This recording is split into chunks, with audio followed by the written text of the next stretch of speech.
Jonesy and Amanda. Jam Nation. I heard a very interesting podcast yesterday from the New York Times, and it was about intensive parenting. And the Surgeon General, the US Surgeon General, who will make announcements on things like COVID and smoking and important things about your health, has come out and spoken about intensive parenting and the toxic stress it is creating for parents. And they looked back at how we got to where we are with this. We've moved beyond helicopter parenting to now intensive parenting.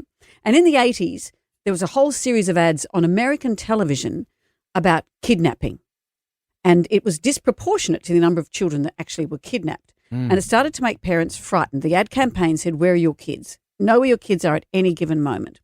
And then, so you had to know where they were. You had to be in their faces. And then all that information came up about the moldable brain of 0 to 3-year-olds, etc., that you could, your input meant everything. So those years suddenly became so important. And then financial stuff has been on top of that, as well as social media, that you have to make you get one crack at making your kids successful. And this has been absolutely terrifying for parents. So there's suddenly, your parenting has become a contact sport almost, a competitive sport. I heard this really interesting, and they're saying that everything has to be a teachable moment.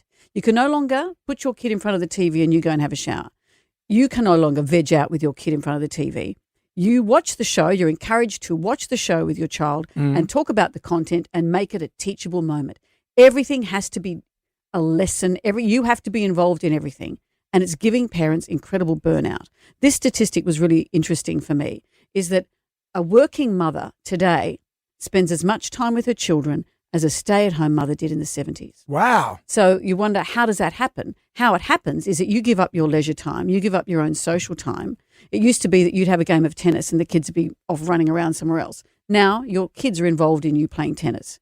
You'd socialise with your friends and the kids would be in another room. Now everyone socialises together.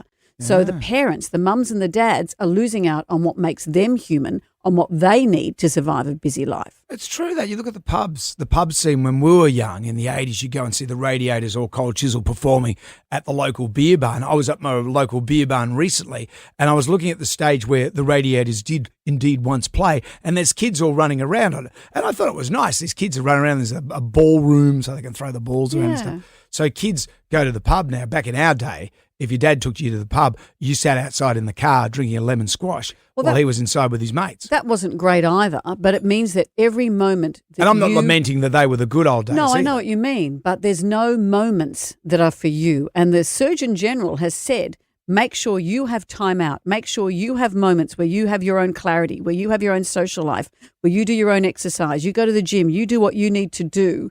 Because this intensive parenting, there have been so many studies on how it is for the kids, but we're finding that for the parents, it's hugely toxic. Depression, anxiety, stress, these are impacts that are now being called out. So this new form of parenting isn't good for anybody. Interesting, isn't it? It's fascinating. Yeah. It's fascinating. You just got to give them a bit of a breather. Well, give yourself a breather. No one else is going to give you a breather. Give yourself a breather. Well done. Thank you. I'm off to take a breather. Have a breather. I'm sick of dealing with you as a child.